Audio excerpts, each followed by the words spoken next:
Et si la prochaine révolution africaine ne passait pas par les armes, mais par la capacité à rompre un piège invisible? Burkina Faso, Mali et Niger ont bousculé l'ordre établi.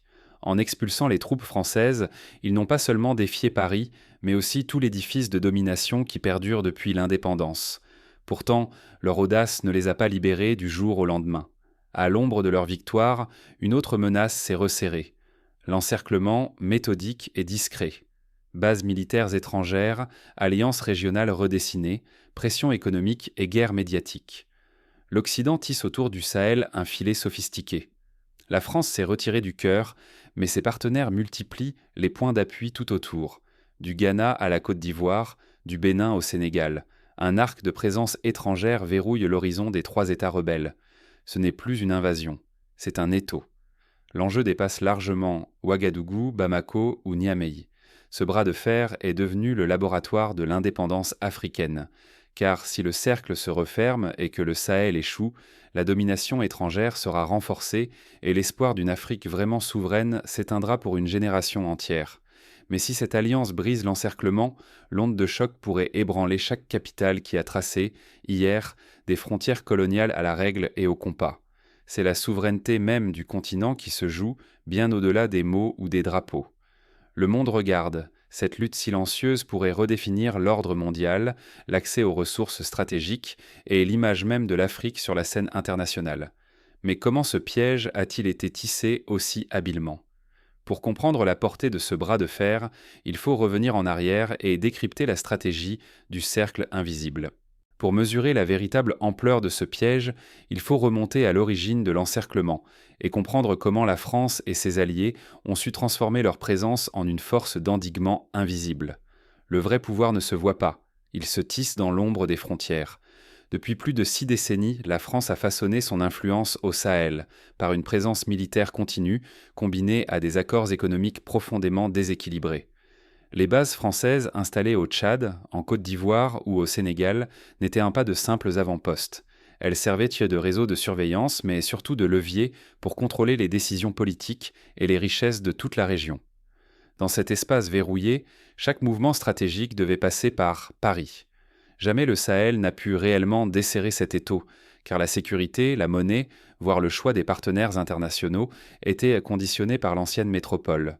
Tout semblait immuable, jusqu'au séisme récent. Entre 2020 et 2023, un vent de rupture souffle sur la région. À Bamako, Ouagadougou puis Niamey, des juntes militaires renversent l'ordre établi et exigent le départ immédiat des troupes françaises. L'image forte de soldats occidentaux quittant le sol africain donne l'impression d'une libération totale. Mais cette scène, aussi puissante soit-elle, masque un jeu bien plus subtil. Le retrait de la France n'est pas une capitulation, mais un repositionnement. Loin de plier bagages, Paris et ses alliés réorganisent leurs forces juste au-delà des frontières du trio insoumis. Les bases de l'Occident deviennent des postes avancés de vigilance, prêtes à intervenir, à surveiller, à influencer. Le Bénin, la Côte d'Ivoire, le Ghana ou encore le Sénégal, accueillant désormais de nouvelles formes de coopération sécuritaire, transformant ses voisins en relais et en remparts d'un encerclement silencieux mais redoutable. Cette stratégie, soigneusement planifiée, consiste à encercler la résistance sahélienne sans jamais engager de confrontation frontale. Les frontières terrestres deviennent des lignes de contrôle, des postes de guet permettant d'isoler ceux qui veulent briser le cercle. Même expulsée, la puissance occidentale continue d'imposer ses règles, souvent par l'intermédiaire de voisins dociles ou fragilisés. Pour beaucoup, la tentation est grande de croire à une victoire historique de l'Afrique contre l'ancienne tutelle.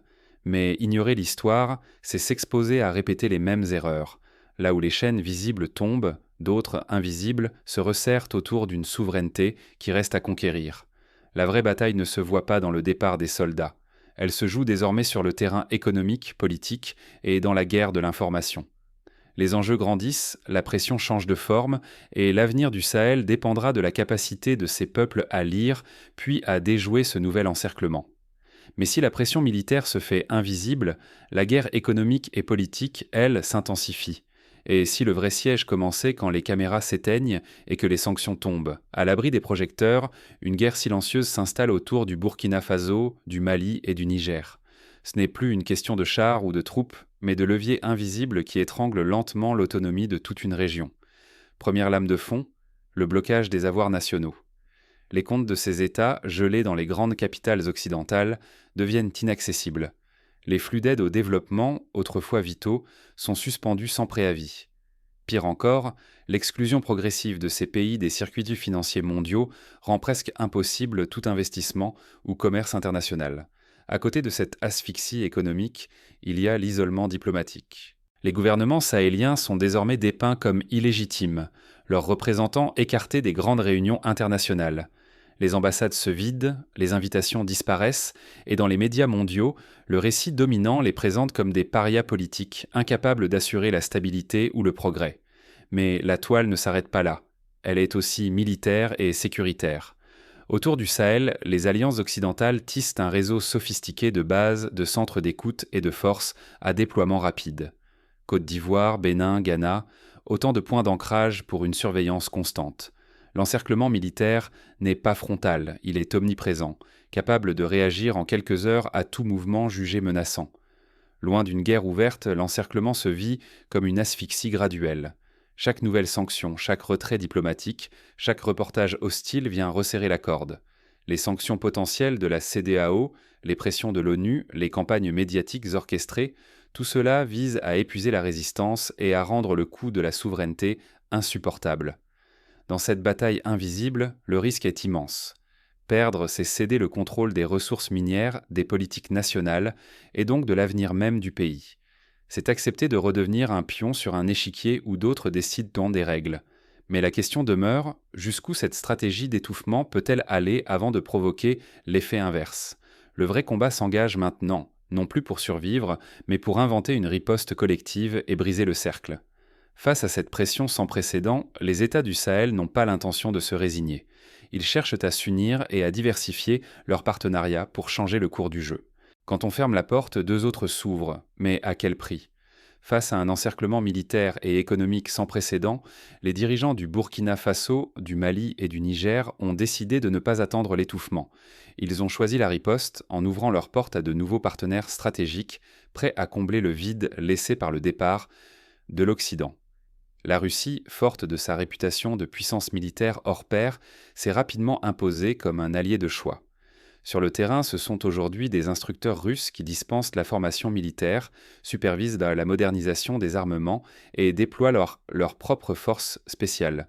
Le fameux groupe Wagner, désormais rebaptisé Afrika Korps, joue un rôle central dans la sécurisation des régimes et des infrastructures sensibles. Cette présence n'est plus clandestine. Elle s'affiche et s'assume comme un rempart contre les menaces extérieures. La Chine, quant à elle, avance sur un tout autre front. Par des investissements massifs, elle redessine le paysage du Sahel. Routes, ponts, barrages hydroélectriques, réseaux télécoms de nouvelle génération poussent partout où Pékin prend pied. Dans les mines d'uranium, d'or et de lithium, les sociétés chinoises investissent des sommes colossales, renégociant les contrats hérités de l'ère coloniale. Leur promesse ? Un développement rapide, des infrastructures modernes et moins d'ingérence de politique que les partenaires traditionnels. Ce qui distingue ces nouveaux partenaires, c'est aussi la nature de leurs exigences. Ni la Russie ni la Chine n'imposent tant de conditions liées à la gouvernance, aux droits humains ou à la politique intérieure. Pour les régimes du Sahel, cela représente un soulagement, mais aussi une tentation, celle de bâtir une souveraineté sur des alliances plus pragmatiques, même si elles restent déséquilibrées. Ce contexte inédit a accéléré la naissance d'une entité régionale ambitieuse, l'Alliance des États du Sahel. Pour la première fois, le Burkina Faso, le Mali et le Niger mutualisent leurs forces armées, coordonnent leurs stratégies de défense et posent les bases d'une intégration économique. Cette synergie vise à limiter la dépendance envers toute puissance extérieure en favorisant la circulation des biens, des capitaux et des personnes au sein du bloc. Mais l'enjeu ne se limite pas à la sécurité. La reprise en main des richesses nationales devient un axe majeur de la stratégie sahélienne. Les gouvernements relisent, article après article, les contrats miniers signés sous influence étrangère. L'uranium du Niger, l'or du Mali, le coton et le manganèse du Burkina Faso. Autant de ressources qui, désormais, doivent de servir d'abord au développement local. Des audits sont lancés, des redevances renégociées, certains accords purement et simplement annulés. Pour la première fois depuis l'indépendance, la question n'est plus seulement à qui appartiennent ces minerais, mais qui décide de leur avenir. Cependant, un danger plane. Changer de partenaire ne suffit pas à briser la dépendance. La tentation d'échanger une tutelle occidentale contre une influence russe ou chinoise est forte. Or, la souveraineté réelle ne se limite pas à la diversification des alliances. Elle exige la capacité de négocier d'égal à égal, sous peine de tomber dans de nouvelles formes de dépendance ou, pire, de se retrouver isolé du reste du monde. Ce pari du Sahel est scruté partout en Afrique. Son succès ou son échec sera décisif pour inspirer ou refroidir tous ceux qui rêvent de suivre le même chemin. Mais si l'Alliance des États du Sahel trace sa propre voie, quelle réaction suscite-t-elle parmi ses voisins africains, et comment le reste du continent perçoit-il ce bouleversement? Le Sahel trace-t-il la voie d'une nouvelle ère africaine, ou n'est-ce qu'un avertissement sanglant à méditer? À ce carrefour, chaque décision prise à Bamako, Ouagadougou ou Niamey résonne bien au-delà des frontières. Car derrière cette lutte pour la souveraineté se cache une question qui concerne tout le continent. Comment échapper au cercle vicieux de la dépendance face à des puissances extérieures déterminées à préserver leur influence? Premier enseignement, l'unité régionale n'est plus un choix, mais une nécessité vitale. Le Burkina Faso, le Mali et le Niger ont compris qu'aucun pays isolé ne peut résister indéfiniment à une pression aussi sophistiquée.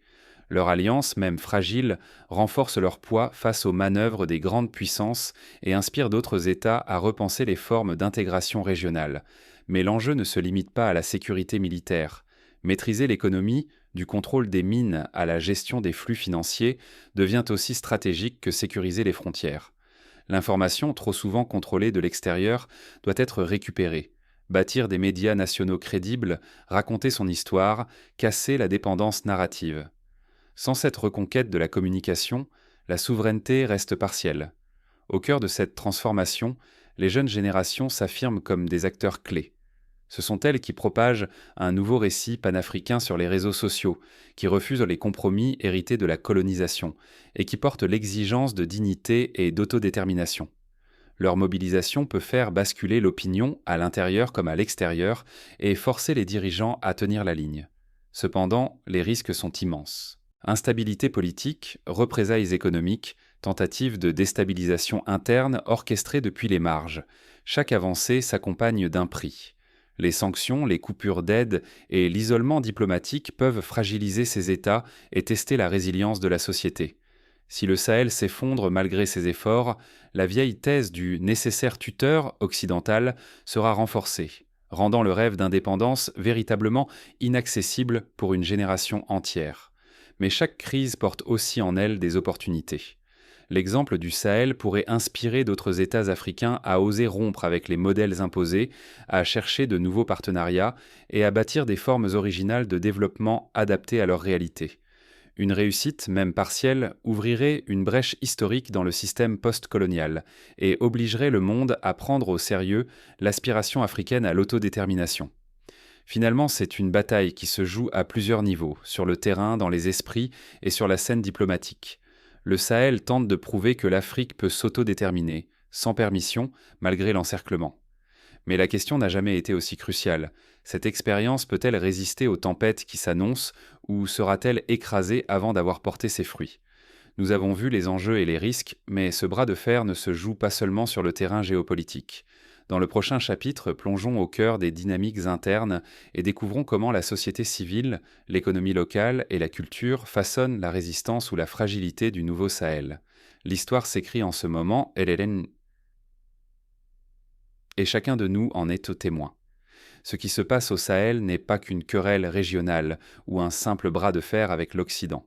Burkina Faso, Mali et Niger sont en train d'affronter un piège beaucoup plus vaste, un encerclement stratégique tissé par des bases militaires étrangères, des sanctions économiques et une guerre silencieuse de récits. Mais contre toute attente, ces nations ne cèdent pas. Elles transforment chaque acte de résistance en une occasion de bâtir une vraie souveraineté. Une souveraineté qui n'est pas négociée, mais arrachée au prix fort. Jamais depuis l'indépendance nominale obtenue il y a plus de 6 décennies, le continent n'a été aussi proche d'un tournant radical. Le choix de rompre avec l'ancien système post-colonial n'est pas qu'un défi politique, c'est un acte de foi dans l'avenir de toute l'Afrique. Si le Sahel tient bon face à la cage dressée autour de lui, si l'alliance de ces 3 pays réussit à survivre à l'isolement, ils prouveront à toutes les capitales africaines qu'il est possible de briser la dépendance, de récupérer le contrôle des ressources et de dicter ses propres règles. Mais cela ne va pas sans risque. Les puissances occidentales, en serrant l'étau, misent leur influence, leurs accès aux richesses et leur image mondiale. Chaque décision prise à Ouagadougou, Bamako ou Niamey résonne désormais jusqu'à Paris, Washington et Bruxelles. L'enjeu n'est plus seulement la survie d'un régime ou la signature d'un contrat minier, il s'agit de redéfinir ce que signifie être un État véritablement souverain au XXIe siècle. Le destin du Sahel est désormais entre ses mains et sous le regard du monde. Sa réussite ou son échec déterminera la possibilité d'une Afrique vraiment autonome, capable de tenir tête aux ingérences et d'inventer ses propres modèles d'intégration. Cette lutte silencieuse, menée à huis clos mais scrutée par tous, trace la frontière entre passé et avenir. L'histoire jugera ce moment. Mais aujourd'hui, une certitude s'impose. La partie n'est pas finie, et chaque citoyen africain, chaque témoin de cette ère nouvelle, a un rôle à jouer, ne serait-ce qu'en refusant l'indifférence. Car si le Sahel parvient à redéfinir la souveraineté, ce ne sera plus seulement une victoire locale, mais la promesse d'un souffle nouveau pour tout le continent.